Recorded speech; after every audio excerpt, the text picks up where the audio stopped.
When my son got married, I never told him I won $33 million.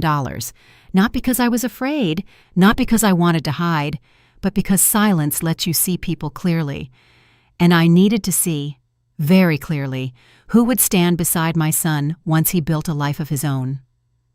My name is Catherine Hale. I'm 67 years old, a widow, and for 5 years I've lived the life of a woman who supposedly had nothing. The world treats a poor old woman in a very specific way. And trust me, people reveal everything when they think you can't offer them anything.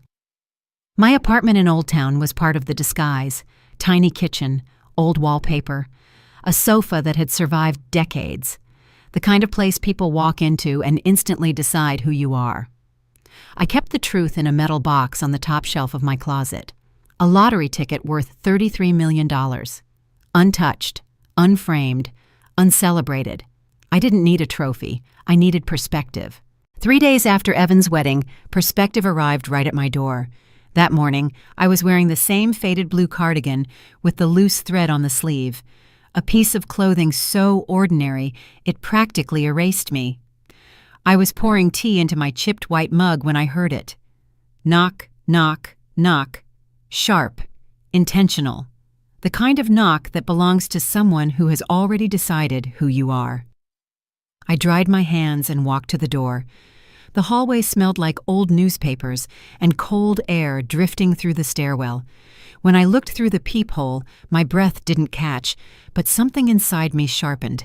Lily, my new daughter-in-law, standing stiff, coat perfectly pressed, expression painfully polite, and next to her, a man in a gray suit holding a leather briefcase. A lawyer. I didn't open the door yet. Instead, I watched. Lily shifted nervously. She kept glancing at the lawyer like she was hoping he'd speak first. Her lips were tight, her hands clasped together as if she was walking into a negotiation she didn't fully understand. The lawyer, on the other hand, stood like he owned the building. Tall, serious, efficient. He tapped the folder against his arm, already impatient. That told me everything. I opened the door 2 inches. "Yes?" I said calmly. Lily attempted a smile. It didn't reach her eyes. "Hi, Catherine. I hope we're not disturbing you." "You are," I replied. "But go on." She stiffened. The lawyer stepped forward. "Mrs. Hale, my name is Peter Kingsley," he said in a rehearsed tone. "I represent your daughter-in-law and her family. We'd like a few minutes to discuss a matter regarding your son." "My son?" I repeated. He nodded. "Yes, Evan." Lily's voice wavered. "It's nothing bad. It's just, we need to clarify some financial things. My parents thought it was best to bring legal guidance so everything is clear." There it was. Financial things. 3 days after the wedding. I let the silence sit just long enough for both of them to feel it. Then I opened the door wider. "Come in," I said. "Let's hear what this is about." The lawyer entered first, immediately scanning my apartment with the subtle judgment of a man who measured others by the square footage of their living room. His eyes paused on my worn sofa, on the old lamp, on the small TV. Good. Let him underestimate me. Lily stepped in next, more hesitant, her heels clicking against the old wooden floor. I closed the door behind them. The click echoed like a line drawn in the sand. "This won't take long," Kingsley said, pulling out the folder. "It's a simple conversation about expectations and responsibilities now that Evan is married." I held up a hand. "Let me stop you right there." He blinked, thrown off just a little. "Before you say anything," I continued quietly, "I want you both to understand something." The room felt still, like even the air was listening. "This," I said, looking at the lawyer, then at Lily, "is why I stayed silent." Lily's brows knit together. "What do you mean?" I stepped around them, slow and deliberate, and set my chipped mug on the table. "If people think you have nothing," I said, "they show you who they are. Fast." The lawyer straightened. "Mrs. Hale, we simply want to—" "No," I interrupted. "You want to discuss money." He stiffened. I turned to Lily. And you, dear, came here with a lawyer instead of a conversation." Her face flushed with embarrassment. I nodded slowly. "Thank goodness," I said softly, "that I never told you what I truly have." Their eyes flickered. Curiosity, confusion, calculation. And in that moment, standing in my small, quiet apartment, I knew one thing with absolute clarity. This visit was the first move in a battle they thought I was too weak to fight. They were wrong. People think poverty is loud. It isn't. Real poverty is quiet, like a background noise people stop noticing. And that quietness was useful to me. Long before Lily showed up at my door with a lawyer, long before the Carter family decided I needed to clarify financial matters, I had already crafted the life they believed I lived. A simple woman, a woman who barely scraped by, a mother who should be grateful for crumbs. I built that illusion carefully. 5 years earlier, when I won $33 million, the first thing I bought was not a car or a vacation or a designer bag. It was a metal box, fireproof, heavy, ugly. I kept the ticket inside, folded once, untouched. The second thing I bought was silence. I did not tell Evan. I did not tell friends. I did not tell neighbors. I signed the claim quietly, transferred the winnings to a blind trust, and established an investment entity under a name no one would ever connect to me, Northern Crest Capital. A private investment company headquartered in a plain office building downtown. No signage, no flash, just numbers, growth, strategies. I hired 2 advisors under confidentiality agreements, so strict they might as well have been carved in stone. And then I went back to my life, the same modest rent-controlled apartment, the same grocery store, the same public bus route. Because power means nothing if you show it too early. Power only matters when you show it exactly when it hits the hardest. That morning, after Lily and the lawyer walked into my apartment, a strange calm washed over me. This was the moment the disguise was tested. I stood by the small kitchen table, eyes drifting to the metal box on the top shelf of my closet. A box no one had ever asked about. A box that held the reason I could predict every move people made around me. I opened it now, not for them, but for myself. Inside was the folded lottery ticket, a stack of bank documents, and the original Northern Crest Capital registration with my clean, precise signature at the bottom. I touched the ticket lightly with the tip of my finger, not out of sentiment, but out of recognition. This wasn't luck. This was the beginning of a strategic life. Behind me, the lawyer cleared his throat.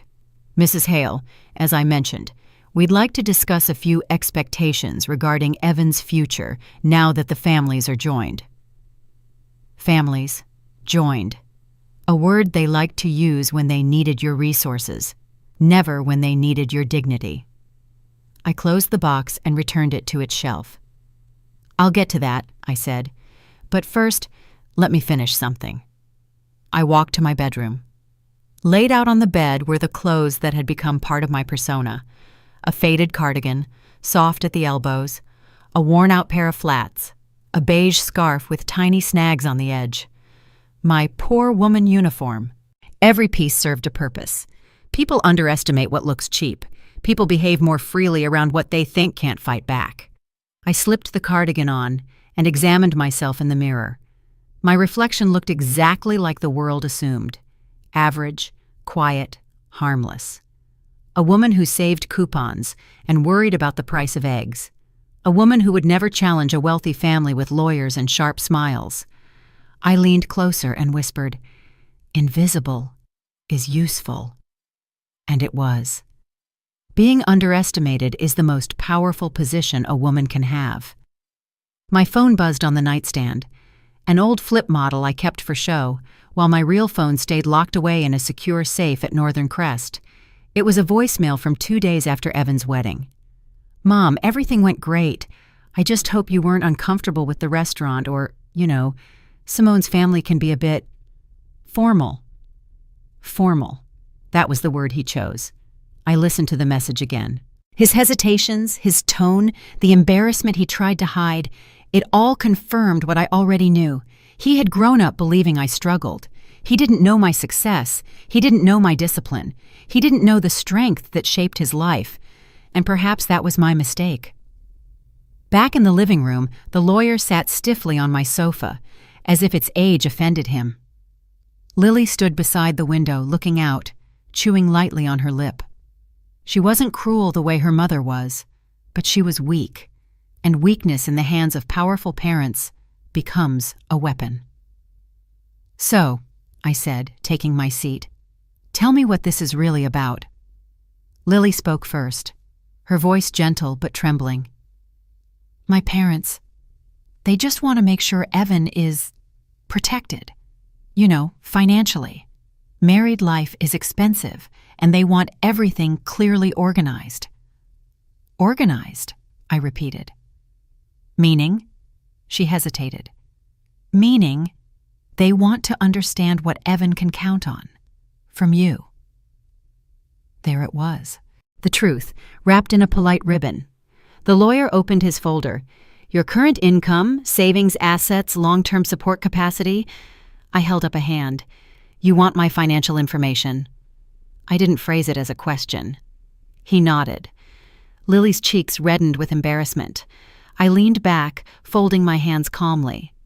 "When my son was little," I said, "I taught him that people who love you don't measure you by money." Lily swallowed. "I know, Catherine. I'm not asking—" "No," I interrupted. "You came here because someone thinks I owe them numbers." The lawyer shifted. "Well, it's standard Not in my world." Silence thickened around us. I looked at the cardigan on my arm, at the faded thread, at the tiny apartment they assumed defined me, at the chipped mug on the table, and I almost smiled. Every piece of this disguise had led to this exact moment. The moment where people with wealth would reveal their character, and the woman they thought was weak would decide who deserved proximity to her son. I spoke quietly, intentionally. "You're asking what Evan can count on from me." They both nodded. I met their eyes, first Lily's, then the lawyer's. "He can count on this," I said. A slow pause. "I have protected my son all his life, and I will continue to protect him from anyone who thinks money gives them the right to control him." Lily's lips parted. The lawyer blinked. I stood, smoothing my cardigan. "Now," I said, "shall we continue?" The Aurora Lounge in downtown Chicago wasn't a restaurant. It was a declaration, a place for people who wanted to be seen, admired, envied. Crystal lighting, velvet chairs, the kind of place where the air itself whispered money. Lily had chosen it, or rather, her parents had. Evan walked beside me as we entered the lobby. His fingers tugged lightly at his tie, nerves showing through. That alone told me everything about the family I was about to meet. "Mom, they're already here," he murmured without looking directly at me. "I figured," I responded. His jaw tightened. "Just be patient tonight, please." Patient. That word again. I adjusted the sleeve of my faded cardigan and followed him. The hostess greeted us with a perfect smile. "Reservation for Carter Hale?" "Right there," Evan gestured toward the back. At the long table near the panoramic windows sat the Carter family. Miranda Carter looked up first. She wore an immaculate cream blazer paired with pearl earrings that sparkled under the chandeliers. Her hair, thick, glossy, calculated, rested on her shoulders like armor. Her eyes traveled from my shoes to my cardigan without hiding anything. Not curiosity, not surprise, assessment. Douglas Carter occupied the seat beside her. Tall, rigid posture, expression carved from stone. He glanced at me once, then returned to his water glass, as if the evaluation was already complete. Lily rose from her seat quickly. "Catherine, I'm glad you made it." Her voice trembled around the edges. Miranda didn't rise. Instead, she offered me a polite, tight-lipped smile. "Mrs. Hale." "Miranda," I replied evenly. Douglas nodded, minimal effort. "Evening." I pulled out my chair, alone. No one moved to assist, not even Evan. I sat at the end of the table, the farthest seat from the Carters, exactly where people place those they consider unimportant. The placement wasn't accidental. Miranda lifted her wine glass with a graceful tilt. "I hope you found the place without trouble." "It wasn't difficult," I replied. "I've been in Chicago longer than most skyscrapers." Her expression twitched, just slightly. A waiter approached with menus, heavy, embossed, French terms flowing like riddles. He placed one in front of me, then hesitated, waiting for instructions from Miranda. She offered a smooth smile. "Do you need help with the selections, Catherine? The menu can be overwhelming for some." Overwhelming for some. Not for her, of course. I glanced at the menu, then met her eyes. "Go ahead." Her lips curved. "Perhaps something simple would be best. The grilled chicken is mild. Easy." "Perfect." Douglas leaned back, observing. "Do you dine out often?" "On occasion." "Where?" he pressed. "Wherever I choose." He paused mid-sip. Lily shot him a warning glance, but he ignored it. Miranda placed her napkin over her lap delicately. "Our daughter grew up experiencing refined dining, travel, culture. We believe exposure shapes character." She wasn't speaking to me. She was speaking about me. I responded calmly. "Exposure certainly reveals character." Miranda blinked at the sharpness, but kept her composure. The waiter returned with wine. "Would you like a pour, ma'am?" he asked, turning to me. Miranda interjected softly. "Perhaps start with water for her. This vintage is quite sophisticated." Quite sophisticated, meaning too good for me. The waiter hesitated until I nodded. "Water is fine." He stepped away. Douglas leaned forward slightly. "Evan tells us you still work. Admirable at your age." Evan stiffened. "Dad." Miranda lifted a hand. "We're simply impressed by her dedication." I kept my tone steady. "It's honest work." "Of course," Miranda murmured, letting the words hang like smoke. "Every job has merit, even modest ones." Lily's shoulders curled inward. She wasn't cruel by nature. She was shaped by cruelty. Miranda shifted her attention to me again. "Do you live far from here? Old Town?" "Oh," she nodded knowingly. "That area is quaint." Quaint. A wealthy woman's word for poor. Douglas cut his steak with slow precision. "Lily mentioned your home is small." "It's enough." "For one person, perhaps," Miranda added with sweetness sharp enough to scratch glass. "You must be proud of Evan making such a jump in life. Our families are very different." Evan inhaled sharply. "Mom." I placed a hand lightly on the table. "It's all right." Miranda continued. "We only want the best for our daughter. Naturally, we were concerned that her lifestyle might shift." "Shift?" I echoed. Douglas didn't let her answer. "Well, marriage merges families, resources, expectations. We simply want clarity." There it was again. Clarity. A word rich people use when they're asking you how much you're worth. The first course arrived. Miranda lifted her fork with elegant precision. Lily stared at her plate, cheeks warming. "So, Catherine," Miranda began, slicing delicately, "what exactly do you do at your office?" Evan tensed beside her, recognizing the trap. "I do a bit of everything," I replied. "Whatever needs to be handled." "Ah," Miranda breathed, as if understanding something profound. "Administrative tasks, filing, phone calls." My face remained still. She added gently, "It must be challenging at your age, especially without financial cushion." Douglas lowered his utensils. "Do you have savings?" Evan's jaw clenched. "Dad, stop." Miranda touched his arm lightly. "We're simply trying to understand." "Understand what?" I asked, my tone turning chill. She didn't retreat. "The environment Evan came from." Lily flinched. "Mom, please." But Miranda pressed on. We've poured a great deal into preparing our daughter for the life she deserves. Private schools, travel, investments. It's only natural we want to ensure her marriage is compatible. Compatible, I repeated quietly. Miranda nodded, a polished smile returning. Yes, each family contributes. Each family supports. You understand. I let the silence stretch. Her confidence swelled in the spaces she thought I couldn't fill. Finally, I leaned in just an inch. Every mother supports her child, Miranda. The question is how. She lifted her chin. Exactly. Good, I replied softly. Then we agree. Her smile faltered because she didn't understand what I meant.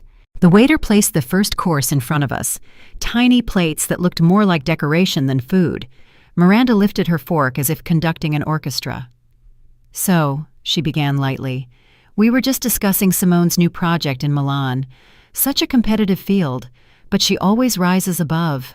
Simone forced a smile. It's just work, Mom. Nonsense, Miranda countered, slicing through her appetizer with elegant precision.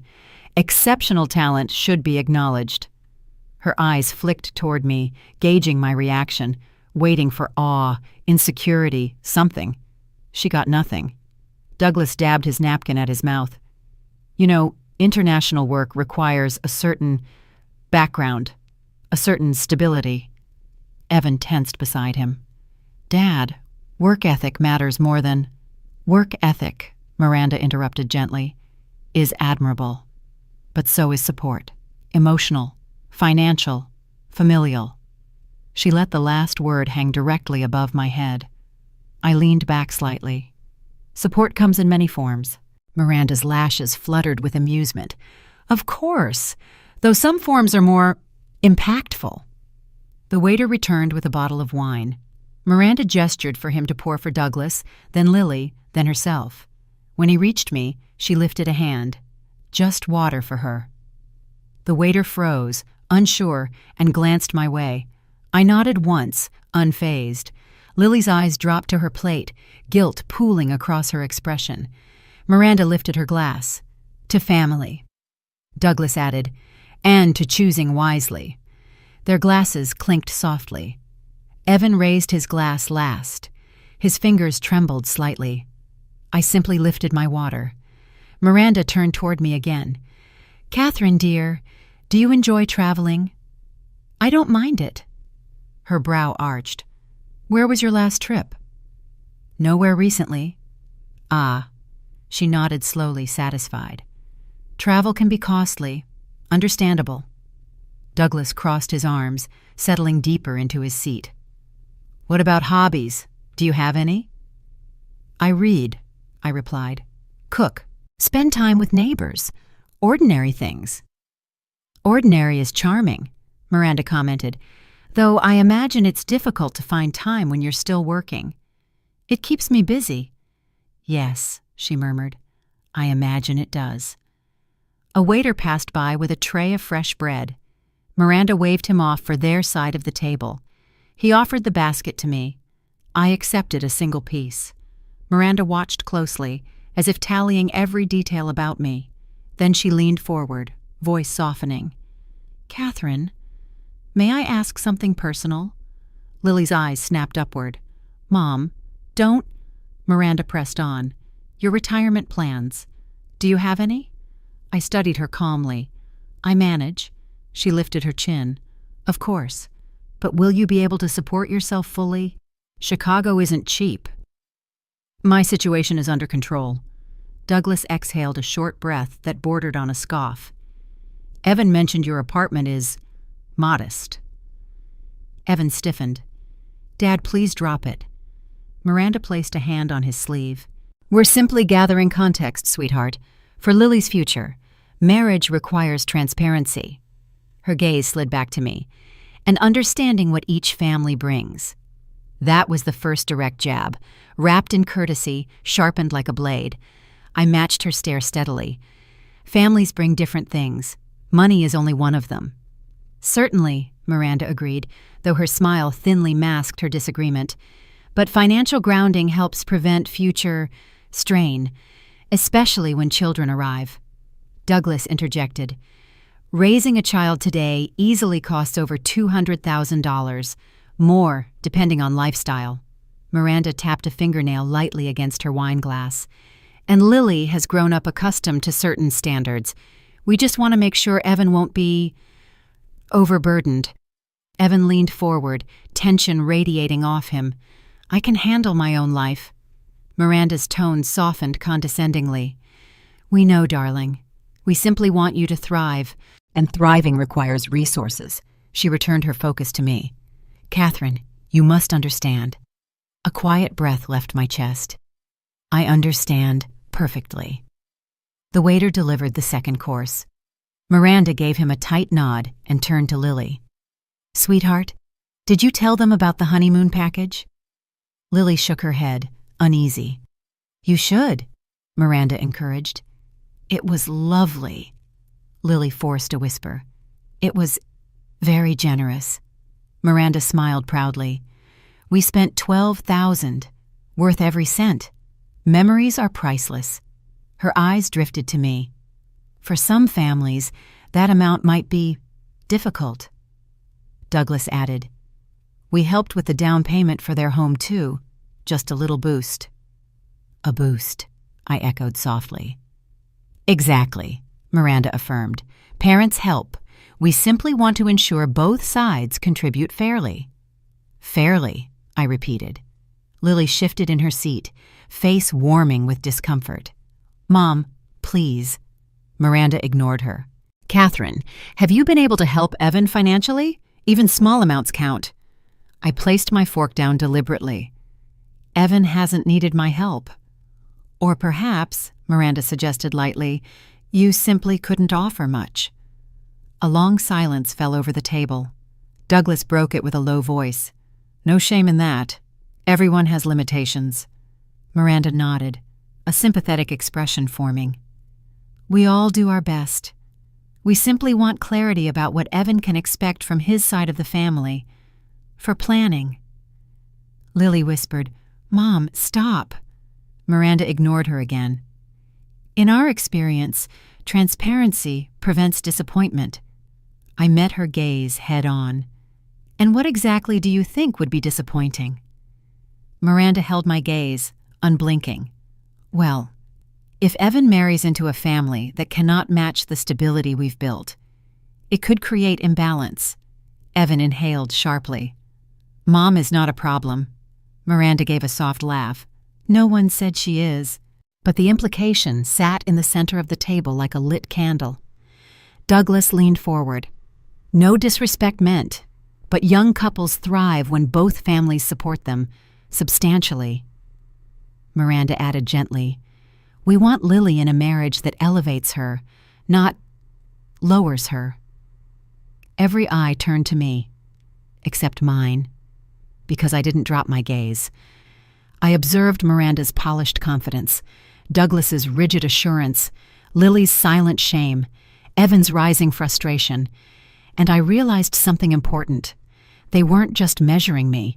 They were counting on me to be small, silent, grateful, perfect. I let a cool breath settle my chest. You know, I murmured, lifting my water, people reveal themselves most when they think no one is paying attention. Miranda blinked. Excuse me? I offered a calm, steady look. Don't worry, I'm paying attention. Her smile tightened for the first time. The slow-burn humiliation they thought they were orchestrating? It had already turned back on them. They just didn't know it yet. Dinner should have been winding down, but with the Carter family, tension only sharpened. Miranda lifted her wine glass again, swirling it gently as if preparing for a performance. Douglas sat straighter, elbows firm on the table, his gaze locked on me like he was finally ready to deliver the main blow. He cleared his throat. Catherine, we want to discuss something practical. Evan stiffened. Dad, this is not the time. Miranda touched his wrist lightly, calm, controlling. Sweetheart, we need to protect your future. Just listen. Lily whispered, Mom, please don't. But Miranda continued as if her daughter weren't even present. She folded her hands elegantly. We've been thinking a lot about how to ensure stability for both of you. Marriage requires balance, and balance comes from removing obstacles. Her eyes slid toward me. I raised my chin a fraction. Obstacles? Miranda offered a gentle smile. Your situation is delicate. With your limited income and modest lifestyle, we worry Evan may feel responsible for you, overburdened. Douglas leaned in, voice low and deliberate. We don't want him spending his energy worrying about extra obligations. Obligations? Evan pushed back from the table slightly. Mom is not an obligation. Miranda lifted her napkin to her lips. No one is accusing anyone. We're simply being realistic. You are newly married. You need space to grow, without distractions. The waiter approached, but one stern glance from Douglas made him step back and retreat. I kept my posture relaxed. And what solution have you come up with? Miranda reached into her expensive clutch. The sequins shimmered. She pulled out a small envelope, thin, white, almost innocent. She slid it across the table toward me. Lily froze. Mom, don't do this, please. Miranda continued, unbothered. We want to help you, truly. Douglas folded his hands, staring at me with unblinking expectation. Open it. I didn't move. Miranda continued smoothly. It's a monthly arrangement to ensure your comfort, so you don't have to worry about bills, rent, or anything else. Her tone was syrupy, but her eyes shone with the cold calculation of someone who believed she'd solved a problem permanently. Lily covered her face. This is humiliating. Miranda brushed her off. It's kindness. Some people struggle to accept help. Evan's voice broke slightly. Mom, you don't have to listen to this. I rested 2 fingers on the envelope. It weighed almost nothing, but the insult inside it was heavier than stone. I lifted the flap with steady composure. Inside was a check, $400. Miranda added softly, every month, $600 if needed. Douglas nodded with crisp approval. Think of it as appreciation for giving them space. Lily's breath hitched. Mom, what is wrong with you? Miranda responded without looking at her. This is for your future, sweetheart. Your marriage will be smoother without outside interference. I raised my gaze. Outside interference? Miranda folded her napkin precisely. It's natural. Young couples thrive when parents know when to step back. Some parents have a harder time doing so. The implication landed directly in front of me. They wanted me gone, paid off like unwanted clutter in their perfect world. Evan looked at me helplessly. Mom, you don't have to take this. I held the check between 2 fingers. This is your solution? Miranda nodded gracefully. It's generous. Many people your age would be grateful. Douglas added, it's more than fair considering your limitations. My jaw remained still. What makes you think I need this? I asked quietly. Miranda leaned forward, fully confident she'd won. Because, Catherine, we know your situation. The apartment, the clothes, the job. It's admirable how you get by, but Evan can't carry that weight. Douglas continued the attack. He shouldn't feel responsible for you. Evan's face turned red with anger. I never said that. Miranda raised an eyebrow. You didn't need to. We've seen enough. Her gaze returned to me. We're giving you independence, and in return, we kindly ask for distance. There it was, not even hidden. She wanted me erased, removed like a stain from their polished life. Lily whispered, voice shaking, This isn't right. Miranda ignored her completely, eyes locked onto mine with surgical precision. We hope you accept. It's for everyone's good. Everyone's good, meaning their image, their comfort, their pride. I slipped the check back into the envelope, tapping it twice against the table. My pulse didn't rise, my breathing stayed calm. Quiet power, not explosive rage. I stood slowly, pushing back my chair without a single tremble. Miranda watched closely, expecting gratitude. Or shame. or surrender. Instead, I looked her directly in the eyes. $400, I repeated evenly. Miranda nodded with satisfaction. Every month, dear. Douglas added, 600 if things become difficult for you. I exhaled through my nose, a calm, silent dismissal of their entire worldview. Then I placed the envelope neatly in the center of the table. My voice remained controlled, but the steel underneath was impossible to miss. Tell me something, Miranda. She tilted her head. Of course. What price, I asked softly, do you usually place on making someone disappear? Her expression flickered, just for a second. Douglas straightened abruptly. There's no need for dramatics. Lily whispered fiercely, Mom, stop this. You're humiliating her. I lifted a hand gently. No, she's humiliating herself. Miranda blinked twice, stunned. Excuse me? I leaned in slightly. Not aggressive, just intentional. This check, I continued, tells me everything about how little you understand the people around you. Douglas bristled. It's more than most have. But not more than I have. Silence froze the table. Miranda's confidence cracked. A line, thin as glass, split her composure.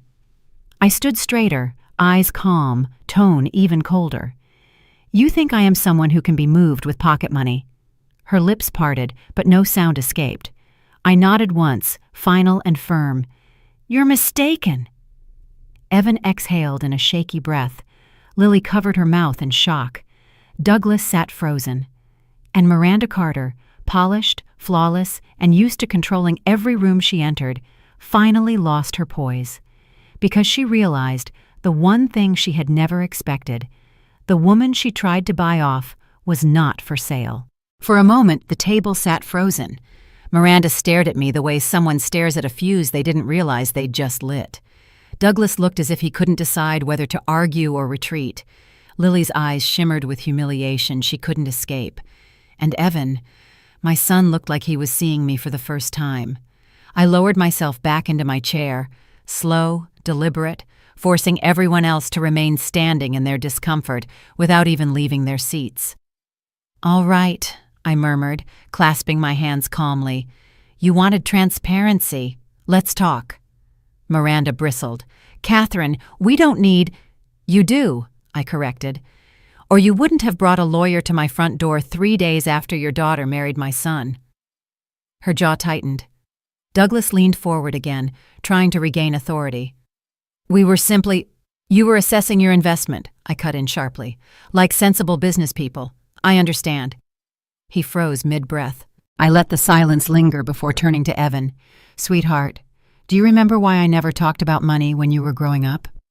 He blinked hard. Because you wanted me to focus on work, not handouts. Correct, I nodded. Because wealth can weaken a spine when handed too soon. I wanted you strong, not dependent. Miranda attempted a soft laugh. There's nothing wrong with supporting children. There is, I interrupted, if support comes with control attached. Douglas stiffened. Miranda recoiled as if struck.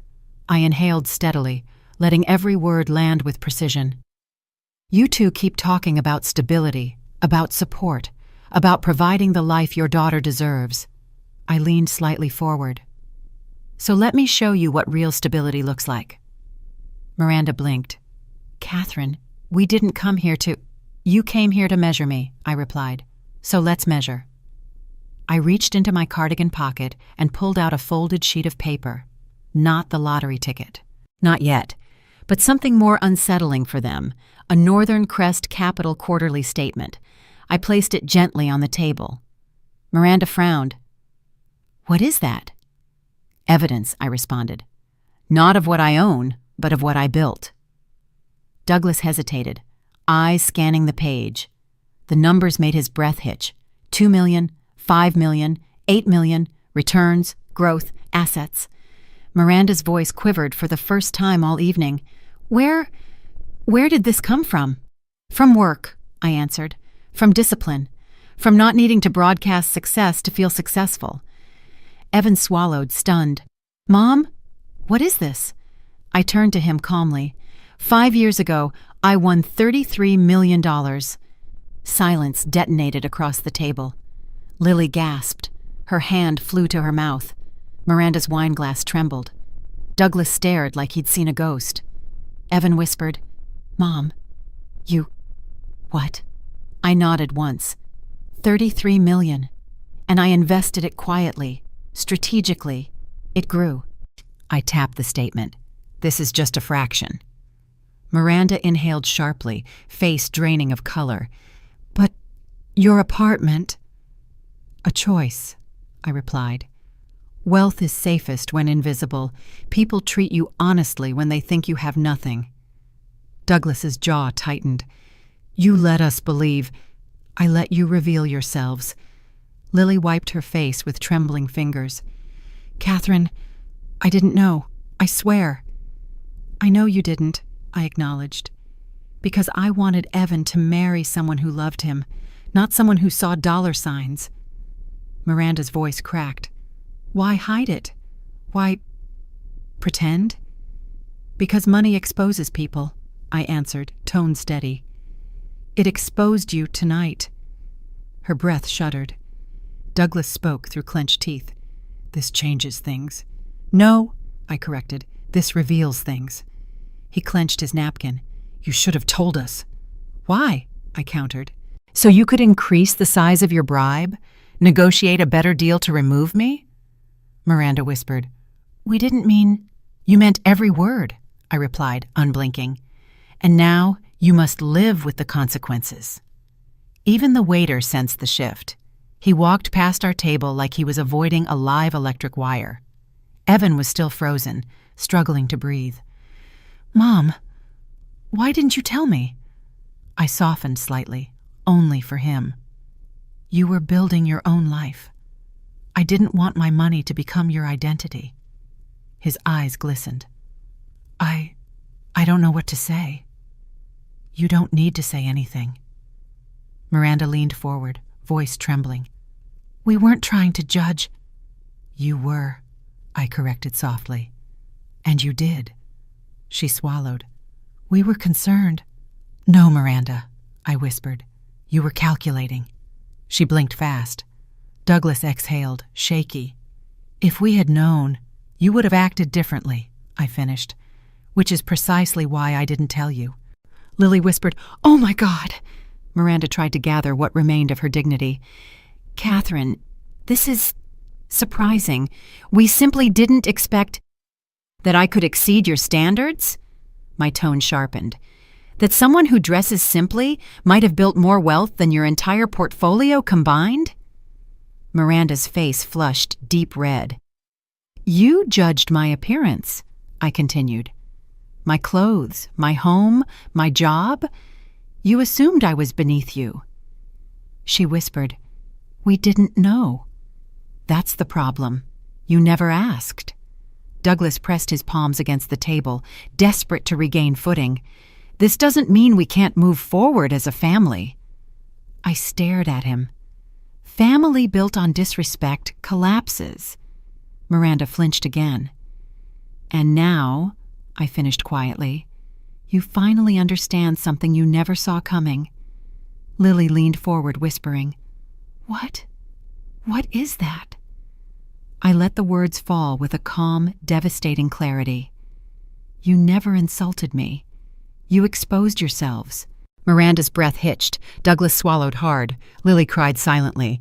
Evan whispered, "Mom, that's the truth." Silence tightened around the table like a closing fist. Miranda stared at me as if she'd just realized she'd walked into a room she no longer controlled. Douglas's posture stiffened, shoulders rigid, his confidence splintering.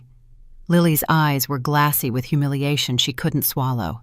Evan kept staring at me, shocked, proud, confused, relieved, all at once.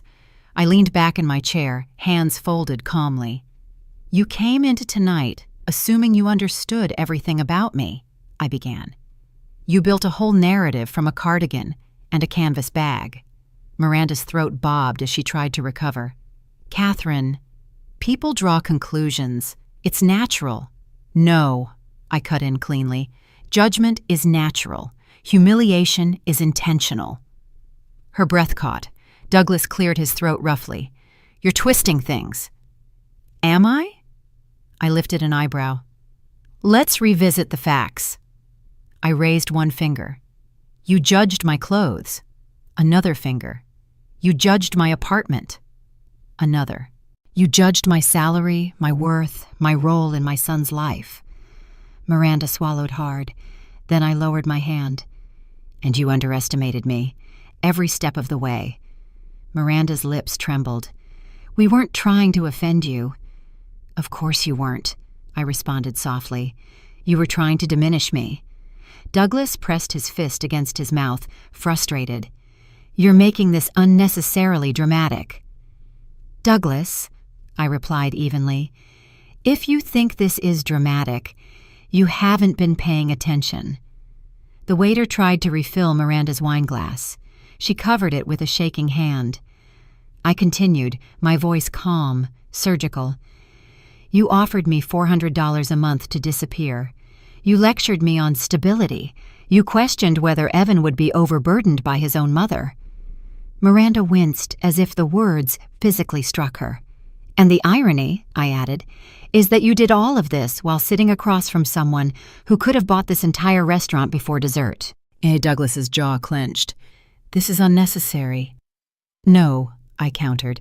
"This is clarity." Lily wiped a tear from her cheek. "Catherine, I'm so sorry. I didn't know they would—" I shook my head gently. "You weren't the problem, Lily. The problem is entitlement disguised as sophistication."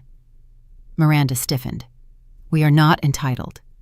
"Then why speak as if your family holds the only definition of success?" Miranda didn't answer. I leaned forward a touch, voice cooler. "You both walked into this dinner expecting Evan to marry up. Not sideways, not down. Up." Douglas didn't argue. "You thought your daughter was a prize," I continued, "and my son needed to prove he was worthy." Miranda's face paled. "And in your minds," I finished softly, "I was the evidence he wasn't." Lily let out a faint sob. Evan's jaw tightened. "Mom, they were wrong." "I know," I replied, "but this isn't about me anymore."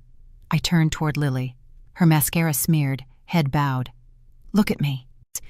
She lifted her eyes, shame burning through them. "You judged nothing," I told her. "You followed pressure, not your heart." Her chin quivered. "I should have defended you." "You will," I said simply, "because you know the truth now." Miranda whispered sharply, "Lily, don't let her manipulate—" I cut her off with a quiet, lethal calm. "I'm not manipulating anyone. I'm exposing behavior you've disguised as etiquette." Miranda blinked rapidly. "You think money gives you superiority," I said. "But money didn't reveal you. Humility did." Douglas shifted uncomfortably. "We misread the situation."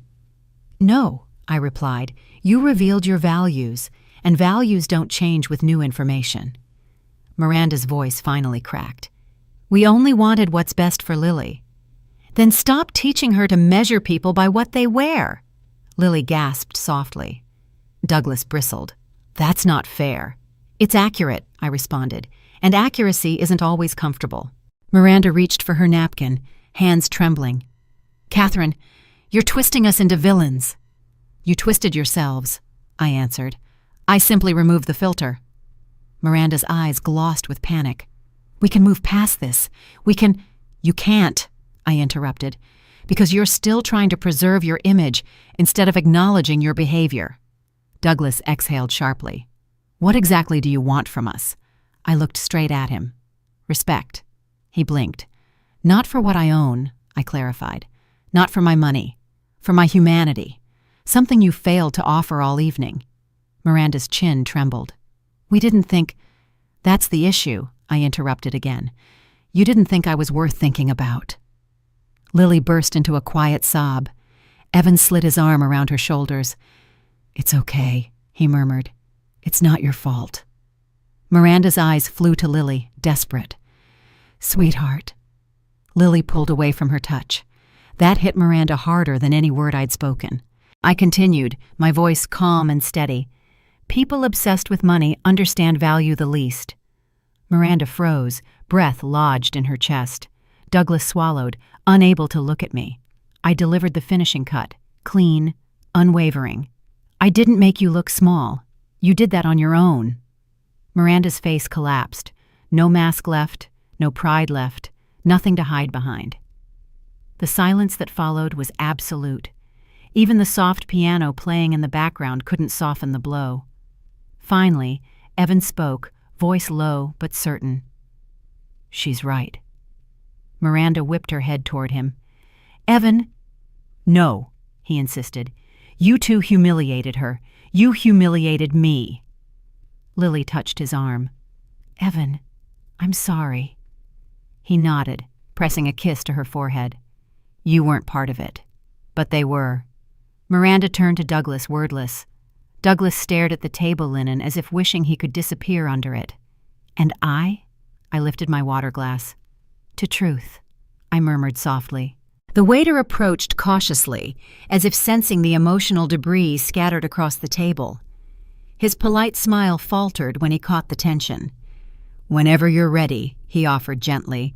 I can bring the bill. Miranda flinched at the word bill, as if reality had just tapped her shoulder. Douglas cleared his throat, straightened his suit jacket, and attempted to reclaim control of the evening. Yes, he announced, forcing authority back into his voice. We'll take the check. The waiter nodded and stepped away. Miranda smoothed her hair, trying to rebuild whatever remained of her dignity. Douglas, dear, let's settle this quickly. She was trying to move the night along, trying to escape, trying to pretend the last 20 minutes hadn't happened. But humiliation never lets someone leave early. When the waiter returned, he placed the folder carefully in front of Douglas. Douglas opened it and froze. His brows drew inward. His lips tightened. His eyes darted across the page like he was searching for an escape hatch. Miranda leaned closer. Is there a problem? Douglas swallowed. The first bead of sweat formed at his temple. It's... He paused, lowering his voice. Higher than expected. It's fine, Miranda whispered, desperate for normalcy. Just pay it. Douglas reached into his wallet and produced a sleek platinum card. He handed it to the waiter with a stiff nod. The waiter took it and stepped away. A few long seconds passed. Then the waiter returned, too quickly. I'm so sorry, sir, he said quietly. Your card didn't go through. Miranda's eyes snapped wide open. What do you mean, didn't go through? The waiter kept his voice low. It was declined. Douglas blinked hard, stunned. Run it again. Of course. The waiter left. Lily covered her mouth, horrified. Evan lowered his gaze, embarrassed for them. Miranda's fingers trembled on her wineglass. This is ridiculous. Banks make mistakes. Douglas didn't answer. His jaw worked in tight circles. 30 seconds later, the waiter returned, color drained from his face. I'm sorry, sir. Declined again. The humiliation detonated. Miranda's face turned ghost white. Impossible. That card has no limit. Douglas shot her a look, telling her to shut up, but it was too late. People at nearby tables looked over. A couple at the bar whispered. The humiliation they had carefully crafted for me hours earlier was now drowning them. Douglas reached into his wallet again and pulled out a second card, this one black, with a gold chip. Try this, he muttered sharply. The waiter nodded quickly and retreated. Miranda leaned in, whispering fiercely, Fix this, Douglas. How? He snapped. I didn't expect... You should have checked. Miranda, he warned. Lily stood abruptly. Mom, Dad, just stop, please. Miranda ignored her daughter completely, eyes burning with panic. Evan rested his hand on Lily's back, steadying her. I kept my posture straight, composed. Miranda noticed, and that seemed to enrage her even more. You're enjoying this, she whispered at me. No, I replied calmly. I don't enjoy people suffering, but I do value consequences. Her eyes flashed. The waiter returned again, slower this time. His expression said everything. Sir, I'm very sorry. That card didn't go through either. Miranda slapped a hand over her mouth. Douglas's breathing turned shallow. He grabbed his phone, hands shaking. "I'll call the bank," he muttered, stepping away from the table. The waiter glanced at me nervously, unsure what to do. We can wait, of course." I offered a steady nod. "Thank you." Miranda stared at Douglas pacing near the kitchen entrance, whispering sharply into his phone. Lily whispered, voice trembling, "I can cover it. I have my card." "No," Evan replied. "This mess isn't yours." Miranda sank into her chair, shaking. "This is humiliating." I tilted my head. "Yes, it is." "Yes." And she looked at me with wounded pride. "We're not bad people." "Bad?" I echoed softly. "No, just arrogant." She blinked rapidly. "And arrogance," I continued gently, "always shows up when humility is due." Miranda closed her eyes, overwhelmed. Douglas returned after 2 minutes, face red, fury simmering. "Bank flagged the transactions for security," he muttered. "They asked me to confirm identity. They're processing it." The waiter waited patiently. "Of course, sir." Miranda leaned forward with trembling hands. "Catherine, this isn't—" I raised a hand lightly. "Miranda, you don't need to explain. I understand perfectly." She swallowed. "You do?" "Yes," I replied. "Money doesn't always obey the people who worship it." Her mouth fell open. Douglas hissed under his breath, "Enough." The waiter lingered awkwardly. I exhaled softly, reached into my humble canvas bag, and placed my wallet on the table.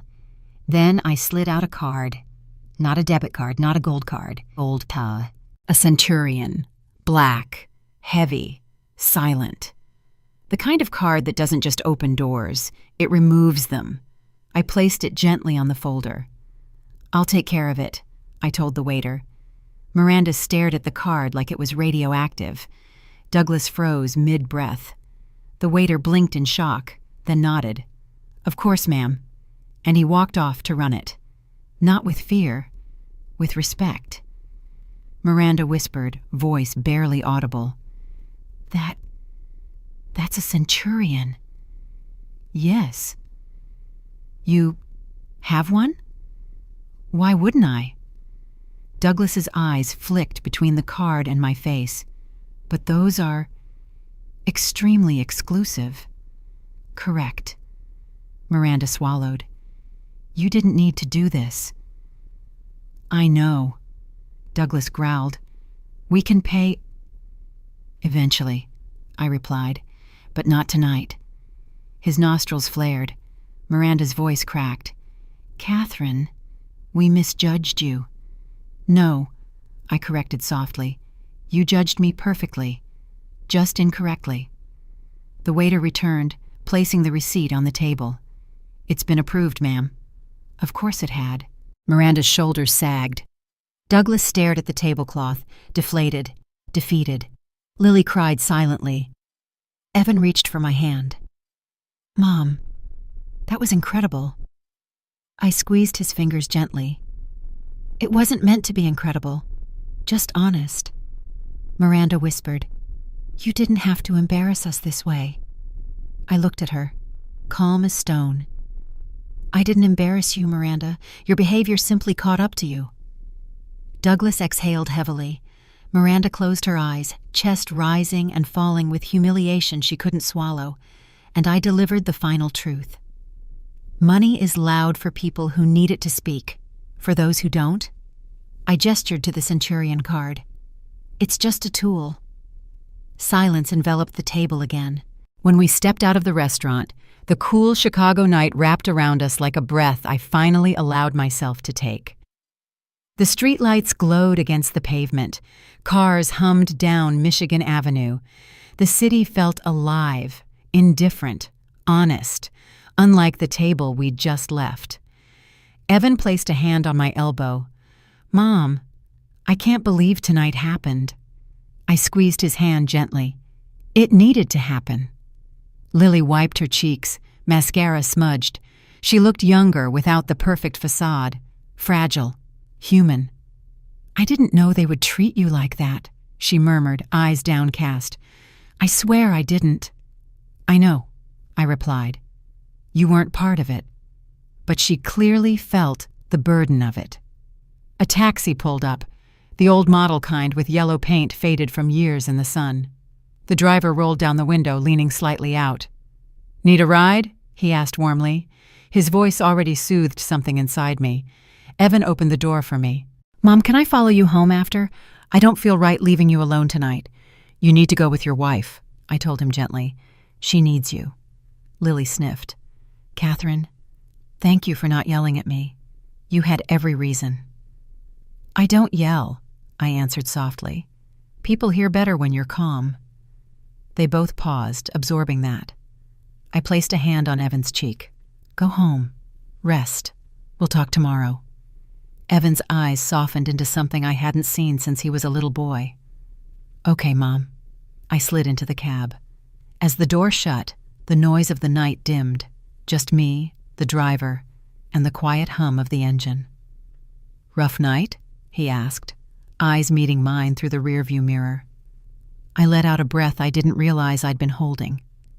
"You could say that," he chuckled gently. "I've been doing this 12 years. I can tell when someone's carrying a whole evening on their shoulders." His calm presence eased the last of the tension wrapped around my lungs. "Where to?" he asked. I gave him my address. He pulled into traffic, the city lights streaming through the windows. After a moment, he spoke again. "You look like a woman who just told the truth after holding it in a long time." I blinked. He wasn't wrong. 5 years, I murmured. He whistled softly. 5 years is a long time to stay quiet. "I didn't stay quiet," I replied. "I stayed cautious." He nodded. "Wise difference." We drove past the Riverwalk. Couples walked hand in hand, boats docked quietly. The whole world seemed at peace, while mine had been rearranged at a dinner table. "You know," he said thoughtfully, "truth usually frees at least one person." I looked up. "How do you mean?" "Sometimes it frees the one speaking it. Sometimes the one hearing it." He paused. "And sometimes it frees you from the people who never deserved you." His words landed softer than anything that had happened tonight, but deeper. He glanced at me again. "That's the thing about being honest. It sounds harsh to the people who benefited from your silence." I let out a soft, surprised laugh. "You're wiser than most people I know." He shrugged. "Driving strangers around every night, you learn how people break, and how they heal." For the first time tonight, I felt something loosen in my chest. "And what do you think tonight was?" I asked. He thought for a moment, eyes narrowing slightly in reflection. "A turning point," he decided. "A night where people showed you who they are, and you finally showed them who you are." I stared out the window. Chicago's skyline flickered against the river. "Do you regret telling them?" he asked quietly.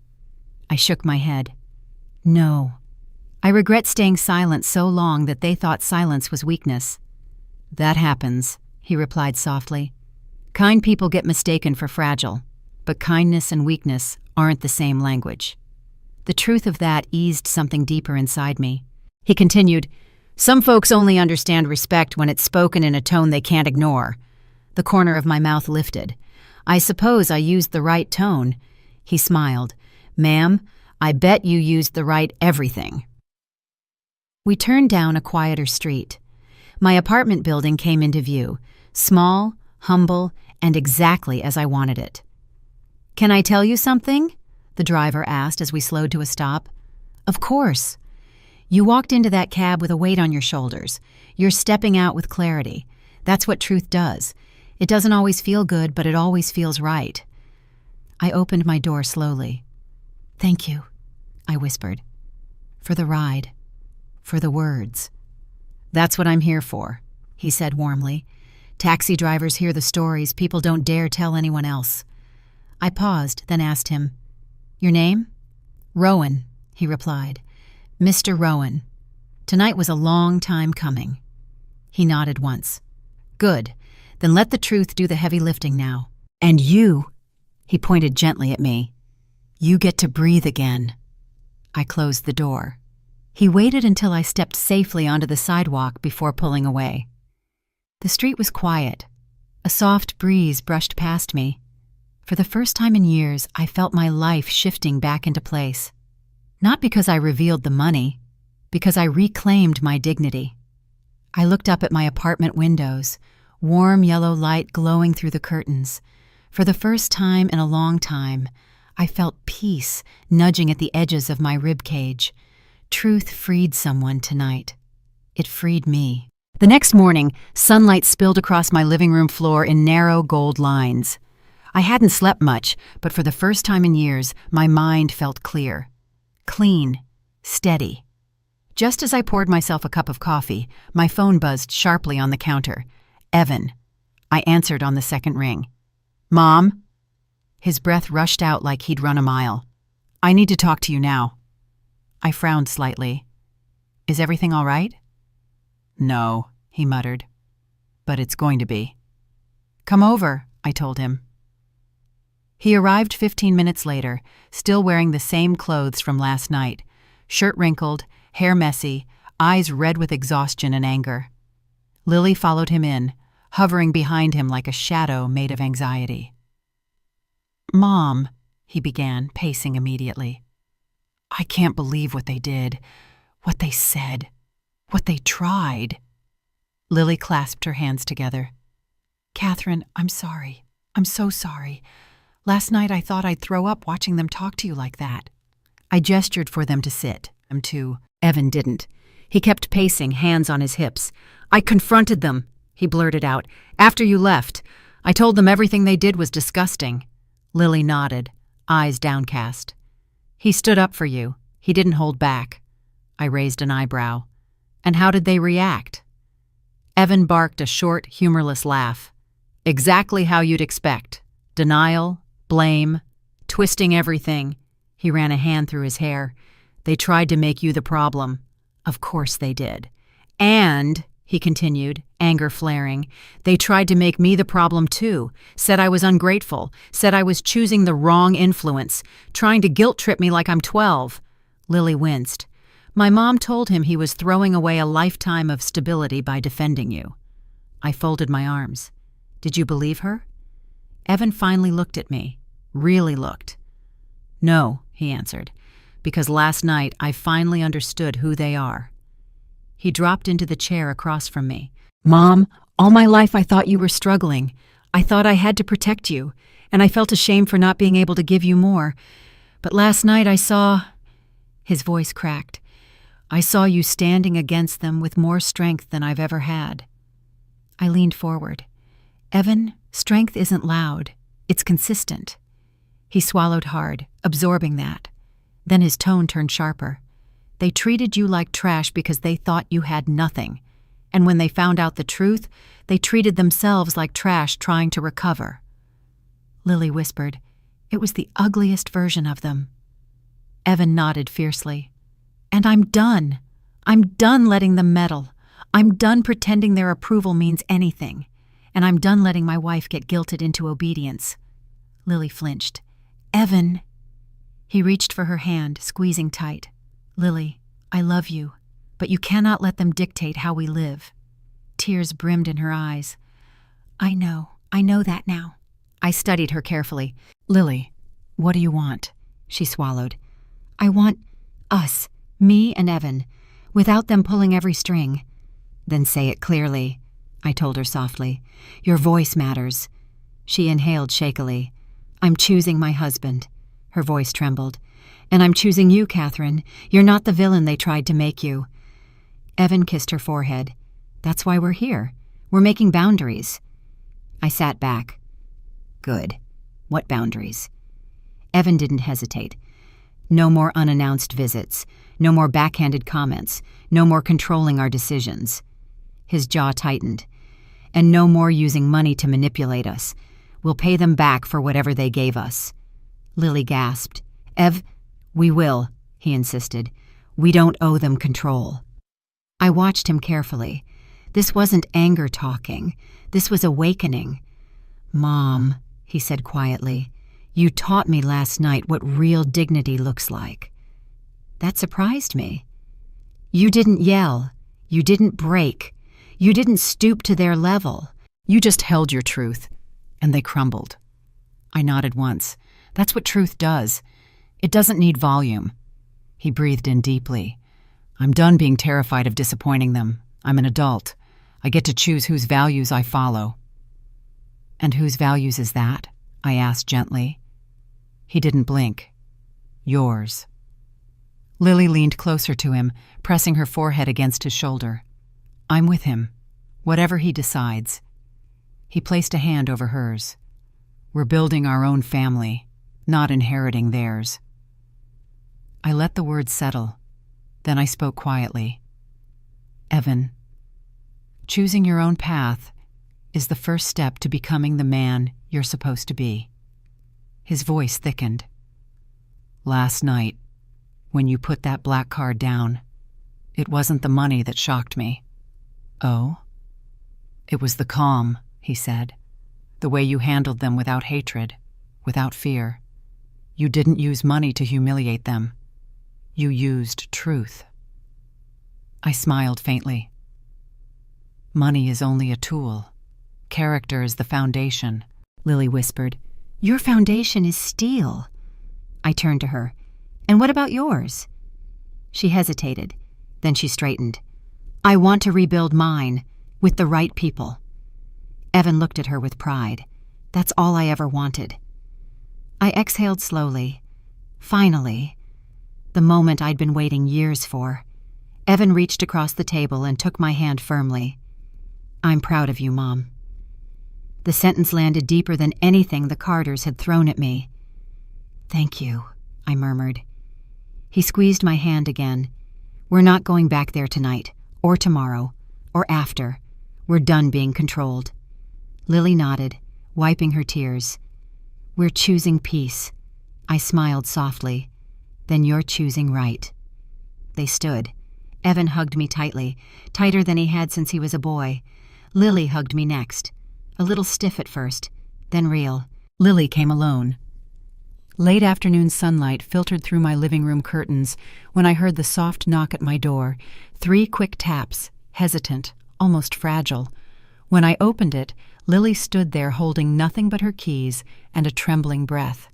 Her eyes were swollen, makeup gone, hair pulled back in a simple tie. Without the polished image her mother insisted on, she looked young, human, herself. Catherine, she whispered. Can I come in? I stepped aside. Of course. She walked in slowly, as if afraid the floor might crack beneath her. I gestured toward the sofa. She didn't sit. She stood in the center of the room, twisting her fingers together. Her voice cracked open immediately. I'm sorry. I waited. I know you didn't owe us anything. And last night I just kept thinking, how did I let them talk to you like that? How did I not stop it? You were raised to obey, I said gently. Obedience is a powerful cage. She flinched. I hate that it trapped me. I hate that it hurt you. I shook my head lightly. I don't blame you. Her chin trembled. You should. I stepped closer. No, because you listened when truth spoke. That's more than your parents did. Tears spilled down her cheeks. Your son deserved better. You deserved better. Then show it now, I said softly. She swallowed hard. I will. I poured us tea. Nothing fancy, just chamomile from a tin, the way I always made it. I handed her a cup. Her hands shook as she accepted it, but the warmth steadied her. She sat finally, breathing shallowly. Last night, after Evan confronted them, they blamed me. They told me I ruined the dynamic, that I embarrassed the family, that I should never take your side. They said exactly what I expected. She blinked up. How can you stay so calm? Because people reveal themselves when their comfort is threatened. I took a sip of tea. And your parents live inside their comfort. Lily exhaled shakily. I don't want to be like them. Good, that's the first step. She stared into her cup. My mother always taught me money decides everything, that love matters, but stability matters more. And she confused wealth with stability. I leaned back. A stable heart builds a stable life. Money only organizes it. Lily wiped her cheek. You really believe that? I lived it, I answered. I raised Evan with discipline, not with a wallet. She nodded slowly, almost reverently. I want to tell you something, she murmured. I didn't choose Evan because of money. I chose him because he reminded me of the life I once wanted. The life before my parents' world swallowed everything. That's why you're redeemable, I replied. You still know the difference. Lily covered her mouth, her shoulders shaking with quiet sobs. I'm scared. Of what? That they'll cut me off forever. I placed my cup down and spoke calmly. They didn't raise you to be free. They raised you to be loyal. And loyalty built on fear is not loyalty, it's control. She lifted her gaze. So what do I do? You choose, I said simply. Choose the family you're building, not the one that owns your past. Her lips parted in a trembling breath. I love Evan. I'm not losing him. You won't, I assured. He chose truth, and truth holds. Her crying softened. She set her tea down carefully. Then she stood, walked toward me, and said something I didn't expect. Catherine, may I hug you? I nodded. She wrapped her arms around me, awkward at first, then desperate, like someone embracing safety for the first time. When she pulled back, her eyes were steadier. There's one more thing, she whispered. I want you in our lives, not out of obligation, not out of guilt, but because you're the only real example of how a woman should carry strength. I felt something warm push through my chest, quiet, gentle, not dramatic. Then listen carefully, I murmured. Strength is not noise. Strength is making the right choices even when they cost you comfort, she nodded. And dignity, I added, is protecting your heart without ever using it as a weapon. She absorbed the words like medicine. I want to learn from you, she said softly. You will, I replied. And one day you'll teach your children what your parents never taught you. She placed her hand over her heart. I needed to hear that. Good, I said, because I need to tell you one more thing. She leaned forward. Money is a tool, Lily, not identity. Your parents built themselves out of wealth, and that's why they crumble when it wavers. Her throat tightened. And what about you? I built myself out of truth. Her lips parted in a silent breath. That's why I don't crumble. For a long moment she stood there, quiet, absorbing the kind of strength she'd never been taught to value. Finally she whispered, Thank you for not giving up on me. You gave me a reason not to. She nodded once, firm this time. We'd like to invite you for dinner tomorrow, she said. Just us, just family, nothing fancy. I smiled warmly. I'll bring dessert. She let out a soft laugh, small, real. Then she hugged me one last time before stepping out the door. As it closed behind her, evening sunlight washed across my living room, warm and bright. And for the first time in years, I whispered to myself, real wealth is peace. And finally, I had both.